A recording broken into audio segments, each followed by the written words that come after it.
സ്നേഹമുള്ളവരെ, year of saint ജോസഫിലേക്ക് എല്ലാവർക്കും ഹൃദ്യമായ സ്വാഗതം.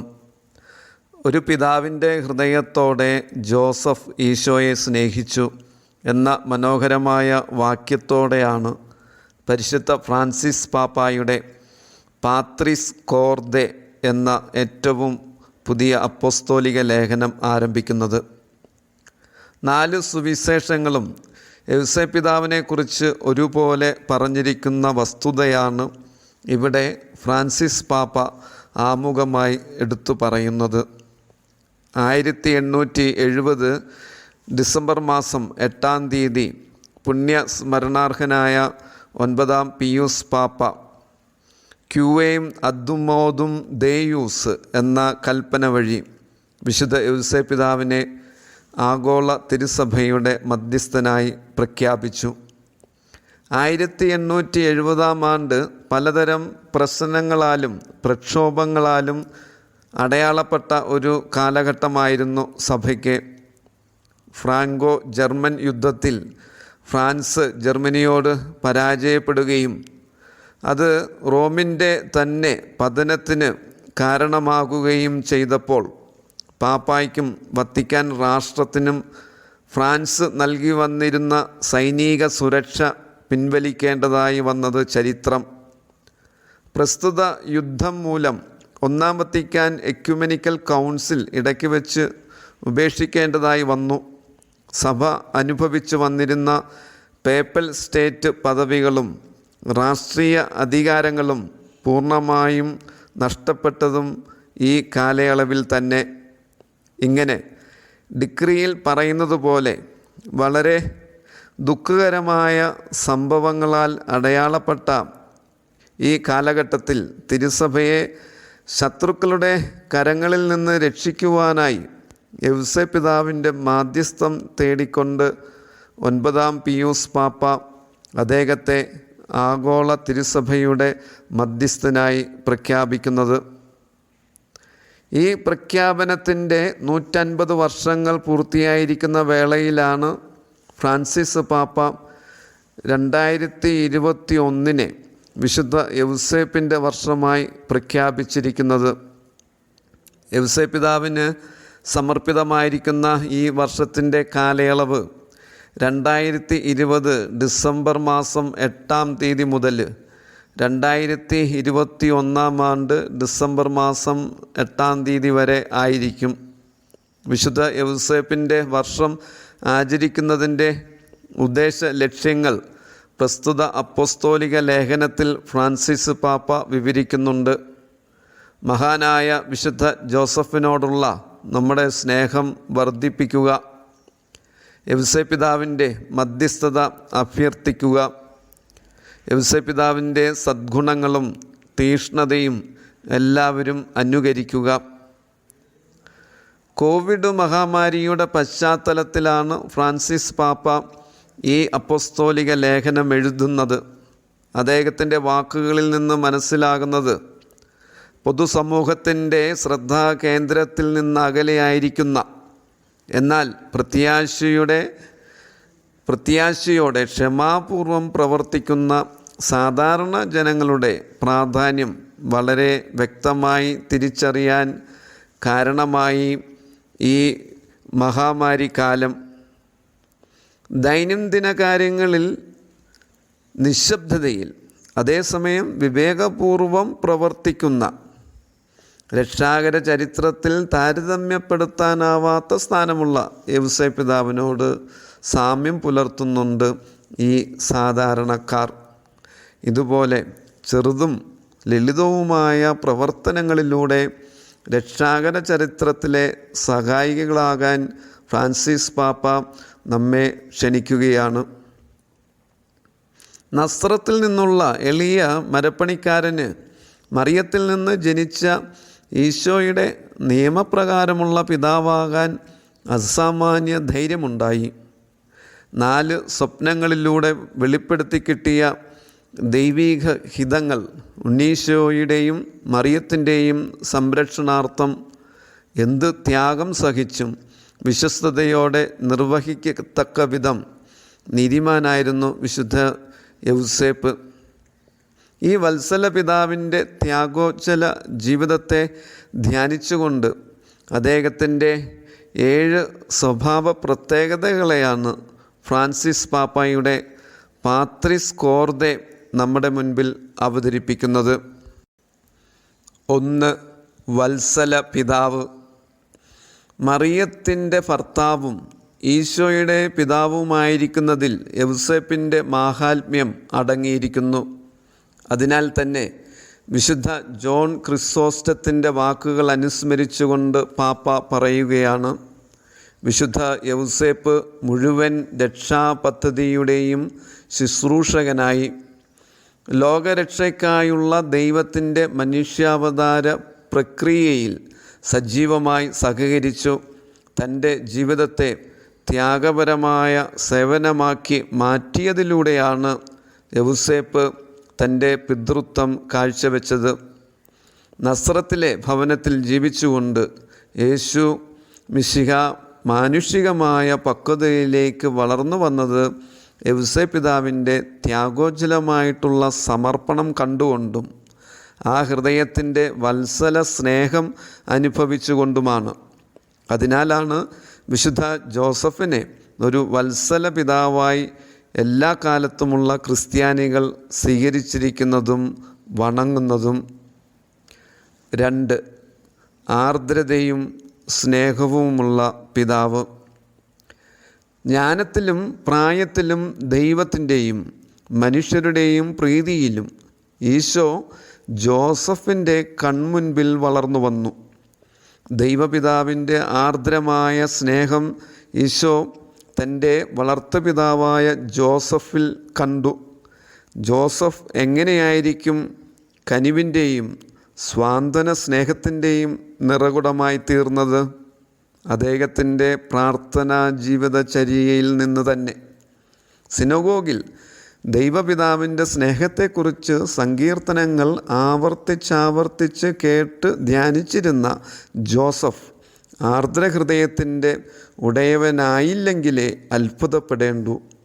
നമ്മുടെ ഉള്ളിലെ ദുർബലതയെ സ്പർശിക്കാനുള്ള ഏറ്റവും നല്ല മാർഗം ആർദ്രതയാണ്. ദൈവത്തിൻ്റെ സ്നേഹം ഒരിക്കലും നമ്മെ നിന്ദിക്കുകയോ തള്ളിക്കളയുകയോ ചെയ്യുന്നില്ല. മറിച്ച് സ്വീകരിക്കുകയും ആലിംഗനം ചെയ്യുകയും പരിപാലിക്കുകയും നമ്മുടെ പാപങ്ങൾ ക്ഷമിക്കുകയും ചെയ്യുന്ന സ്നേഹമാണ് ദൈവം എന്ന സത്യം എന്ന് നാം യൗസേപ്പ് പിതാവിൽ നിന്ന് മനസ്സിലാക്കണമെന്നാണ് ഫ്രാൻസിസ് പാപ്പ ആഗ്രഹിക്കുന്നത്. 3. അനുസരണയുള്ള പിതാവ്. വിവാഹത്തിന് മുൻപുള്ള മറിയത്തിൻ്റെ ഗർഭധാരണം ജോസഫിനെ വല്ലാതെ വിഷമിപ്പിച്ചു. എന്നാൽ മറിയത്തെ പരസ്യമായി അപമാനിക്കാൻ ജോസഫ് ആഗ്രഹിച്ചില്ല. പക്ഷേ രഹസ്യത്തിൽ ഉപേക്ഷിക്കാൻ തീരുമാനിച്ചു. ഈ ഘട്ടത്തിൽ ദൈവത്തിൻ്റെ ഇടപെടൽ ഉണ്ടാവുകയും മറിയം ഗർഭിണിയായിരിക്കുന്നത് പരിശുദ്ധാത്മാവിനാൽ ആണെന്നും ലോകൈക രക്ഷകനെയാണ് ജന്മം നൽകാൻ പോകുന്നതെന്നും മനസ്സിലാക്കുന്ന ജോസഫ് തുടർന്ന് ക്രിയാത്മകമായിട്ടാണ് ഓരോ അവസരത്തിലും പ്രതികരിക്കുന്നത്. 4 സ്വപ്നങ്ങളിലൂടെയാണ് ജോസഫിന് ദൈവഹിതം വെളിപ്പെടുത്തി കിട്ടിയത്. മറിയത്തെ ഭാര്യയായി സ്വീകരിക്കുന്നതും അമ്മയും കുഞ്ഞിനെയും കൊലയാളികളുടെ കരങ്ങളിൽ നിന്ന് സംരക്ഷിക്കുന്നതിനും വേണ്ടി രാത്രിക്ക് രാത്രിയിലുള്ള പലായനവും വിദേശത്തെ താമസവും ഈജിപ്തിൽ നിന്ന് ഇസ്രയേൽ രാജ്യത്തേക്കുള്ള അമ്മയും കുഞ്ഞുമായിട്ടും ഉള്ള മടക്കയാത്ര, നസ്രത്തിലെ സ്ഥിരമായ കുടുംബജീവിതം, ഈ അവസരങ്ങളിലെല്ലാം യൗസേപ്പ് പിതാവിൻ്റെ ദൈവീക വെളിപാടുകളോടുള്ള അനുസരണം എല്ലാ ബുദ്ധിമുട്ടുകളും മറികടക്കാൻ അദ്ദേഹത്തെ സഹായിച്ചു. ദൈവത്തെ മാത്രമല്ല, രാഷ്ട്രനിയമങ്ങളും മതനിയമങ്ങളും ഈശോയുടെ മാതാപിതാക്കന്മാർ അനുസരിച്ചിരുന്നു. അനുസരണയുള്ള ഒരു പിതാവിൻ്റെ മകൻ എന്ന നിലയിൽ ഈശോയും അനുസരണയുള്ള ഒരു മകനായിട്ട് വളർന്നു വന്നു. ദൈവഹിതം നിറവേറ്റലായിരുന്നു ഈശോയുടെ അനുദിന ഭക്ഷണം. ദൈവപിതാവിൻ്റെ ഹിതം അനുസരിക്കാൻ ഈശോ പഠിച്ചത് നസ്രത്തിലെ ജോസഫിൻ്റെ സ്കൂളിൽ നിന്നാണെന്ന് പാപ്പ വ്യക്തമാക്കുന്നു. മംഗളവാർത്തയിൽ മറിയവും ഗെത്സമേൻ തോട്ടത്തിൽ ഈശോയും നൽകിയതുപോലെ ജീവിതത്തിൻ്റെ സർവ്വ സന്ദർഭങ്ങളിലും ജോസഫ് പ്രഖ്യാപിച്ച ഫിയാത്ത് അദ്ദേഹത്തെ സ്നേഹിക്കുന്ന നമ്മളും ജീവിതത്തിൽ പ്രാവർത്തികമാക്കേണ്ടതായിട്ടുണ്ട്. 4. എല്ലാം സ്വീകരിക്കുന്ന പിതാവ്. ജോസഫ് മാലാഖയുടെ വാക്കുകൾ വിശ്വസിക്കുകയും മറിയത്തെ നിരുപാധികമായി സ്വീകരിക്കുകയും ചെയ്തു. സ്ത്രീകൾക്കെതിരെ സകല അക്രമങ്ങളും അഴിച്ചുവിടുന്ന ഈ കാലഘട്ടത്തിൽ മാന്യനും സംവേദനക്ഷമനുമായ ഒരു മനുഷ്യനായി ജോസഫ് പ്രത്യക്ഷപ്പെടുന്നു. അങ്ങനെ മറിയത്തിൻ്റെ സത്പേരും അന്തസ്സും ജോസഫ് കാത്തുസൂക്ഷിക്കുന്നു. ജോസഫ് നമുക്കായി കണ്ടെത്തുന്ന ആത്മീയ പാത വിശദീകരണത്തിൻ്റേതല്ല, മറിച്ച് സ്വീകരണത്തിൻ്റേതാണ്. സമാധാനത്തെയും സന്തോഷത്തെയും കാൾ കൂടുതലായി ദുഃഖവും വൈരുദ്ധ്യങ്ങളും നിരാശകളും നിറഞ്ഞിരിക്കുന്ന നമ്മുടെ ജീവിതത്തെ സ്വീകരിക്കുന്നതിന് ആവശ്യമായ ശക്തി നൽകാൻ കർത്താവിന് മാത്രമേ കഴിയൂ. അതാണ് യൗസേപ്പിതാവിൻ്റെ ജീവിതത്തിൽ നിന്ന് നമ്മൾ പഠിക്കുന്നത്. ജീവിതത്തിൻ്റെ സന്നിഗ്ധാവസ്ഥകളിൽ എന്താണ് ചെയ്യേണ്ടതെന്നറിയാതെ പകച്ചു നിൽക്കുന്ന നമ്മോട് ജോസഫിനോടെന്നതുപോലെ ദൈവം പറയും, ഭയപ്പെടേണ്ട. എല്ലാം നമ്മൾ ആഗ്രഹിക്കുന്നത് പോലെ തന്നെ ശരിയായി കൊള്ളണമെന്നർത്ഥമില്ല ഇതിന്.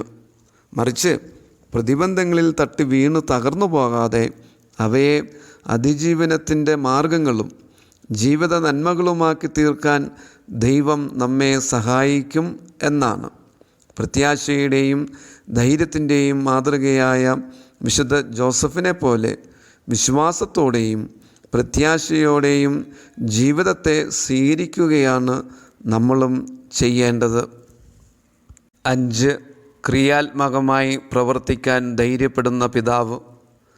വിശുദ്ധ ജോസഫിൻ്റെ ക്രിയാത്മകമായ ധൈര്യം പാത്രിസ് കോർദെ ഉയർത്തിക്കാട്ടുന്നു. ദൈവിക കരുതലിൽ ആശ്രയിക്കുന്നതിലൂടെ ഒരു പ്രശ്നത്തെ സാധ്യതയാക്കി മാറ്റാൻ നസ്രത്തിലെ തച്ചന് സാധിച്ചു. പൂർണ്ണ ഗർഭിണിയായ മറിയത്തിന് പ്രസവിക്കാൻ സ്ഥലം കിട്ടാത്ത അവസരത്തിലും അമ്മയെയും കുഞ്ഞിനെയും കൊണ്ട് ഈജിപ്തിലേക്ക് പലായനം ചെയ്യേണ്ടി വന്നപ്പോഴും വിദേശ രാജ്യത്ത് വസിക്കാൻ ആവശ്യമായ ഭവനവും ജോലിയും കണ്ടെത്തേണ്ട സമയത്തും ക്രിയാത്മകമായ ധൈര്യത്തോടുകൂടി തന്നെയാണ് ജോസഫ് പ്രവർത്തിച്ചത്. ലോകത്തിലെ മറ്റു കുടുംബങ്ങൾ നേരിടുന്ന പ്രശ്നങ്ങൾ, പ്രത്യേകിച്ച് കുടിയേറ്റക്കാരുടെ പ്രശ്നങ്ങൾ തന്നെയാണ് ജോസഫിന് കൈകാര്യം ചെയ്യേണ്ടി വന്നത്. ഈ അർത്ഥത്തിൽ യുദ്ധം, വിദ്വേഷം, പീഡനം, ദാരിദ്ര്യം എന്നിവ കാരണം ജന്മദേശം വിട്ടുപോകാൻ നിർബന്ധിതരായ എല്ലാവരുടെയും പ്രത്യേക സംരക്ഷകനാണ് വിശുദ്ധ ജോസഫ്. ഈശോയുടെയും മറിയത്തിൻ്റെയും പാലകൻ എന്ന നിലയിൽ വിശ്വാസികളുടെ അമ്മയും യേശുവിൻ്റെ മൗതിക ശരീരവുമായ തിരുസഭയുടെ സംരക്ഷകനുമാണ് യൗസേപ്പിതാവ്. തന്മൂലം എല്ലാ നിർധനരും കഷ്ടപ്പെടുന്നവരും തടവുകാരും അപരിചിതരും ബലഹീനരും മരണാസന്നരും വിശുദ്ധ ജോസഫിൻ്റെ സംരക്ഷണയിലുള്ളവരാണ്. യൗസേപ്പിതാവിൽ നിന്ന് സഭയെയും ദരിദ്രരെയും സ്നേഹിക്കാൻ നാം പഠിക്കണമെന്ന് ഫ്രാൻസിസ് പാപ്പ എഴുതുന്നു. 6. അധ്വാനശീലമുള്ള കർമ്മവ്യാപൃതനായ പിതാവ്. തൻ്റെ കുടുംബത്തിന് വേണ്ടി സത്യസന്ധമായ രീതിയിൽ അധ്വാനിച്ച് ജീവിതം നയിച്ച ഒരു തച്ചനായിരുന്നു ജോസഫ്. സ്വന്തം അധ്വാനത്തിൻ്റെ ഫലത്തിൽ നിന്ന് ഭക്ഷിക്കണം എന്നതിൻ്റെ അർത്ഥവും അന്തസ്സും സന്തോഷവും യേശു പഠിച്ചത് തൻ്റെ വളർത്തുപിതാവിൽ നിന്നാണ്. ജോലി ചെയ്യുന്നവർ രക്ഷാകര പ്രവൃത്തിയിൽ ദൈവവുമായി സഹകരിക്കുന്നു. ഒരു വിധത്തിൽ തങ്ങൾക്ക് ചുറ്റുമുള്ള ലോകത്തിൻ്റെ സൃഷ്ടാക്കളാകുന്നു. എന്നാൽ ജോലിയില്ലാത്ത ഒരു കുടുംബം പലവിധ ബുദ്ധിമുട്ടുകൾക്കും പിരിമുറുക്കങ്ങൾക്കും ചിലപ്പോൾ വേർപിരിയലിനു പോലും ഇരയാകുന്നുവെന്ന കാര്യം പാപ്പ ചൂണ്ടിക്കാണിക്കുന്നു. വികസിത രാജ്യങ്ങളിൽ പോലും തൊഴിലില്ലായ്മ നീറുന്ന ഒരു സാമൂഹിക പ്രശ്നമായി തീർന്നിരിക്കുന്ന നമ്മുടെ കാലഘട്ടത്തിൽ മാന്യമായ ജോലിയുടെ പ്രാധാന്യത്തെ വിലമതിച്ച് കാണേണ്ട ആവശ്യകതയെക്കുറിച്ച് ലോകസമൂഹത്തോട് തൊഴിലാളികളുടെ മധ്യസ്ഥനായ വിശുദ്ധ ജോസഫിൻ്റെ നാമത്തിൽ ഫ്രാൻസിസ് പാപ്പ ആഹ്വാനം ചെയ്യുന്നു. 7 സ്വർഗീയ പിതാവിൻ്റെ നിഴൽ. ഈശോയുമായുള്ള പിതൃപുത്ര ബന്ധത്തിൽ ജോസഫ് സ്വർഗത്തിലെ പിതാവിൻ്റെ ഭൂമിയിലെ നിഴലായിരുന്നുവെന്ന് പോളിഷ് എഴുത്തുകാരനായ യാൻ ഡോബ്രാസ്കിയുടെ പിതാവിൻ്റെ നിഴൽ the shadow of the father എന്ന പുസ്തകത്തെ അടിസ്ഥാനപ്പെടുത്തി അവതരിപ്പിക്കുന്നുണ്ട് ഫ്രാൻസിസ് പാപ്പ.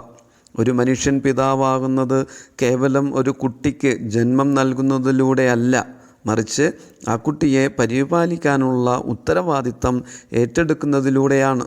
നിർഭാഗ്യവശാൽ ഇന്നത്തെ സമൂഹത്തിൽ കുട്ടികൾ പലപ്പോഴും അനാഥരായി കാണപ്പെടുന്നു.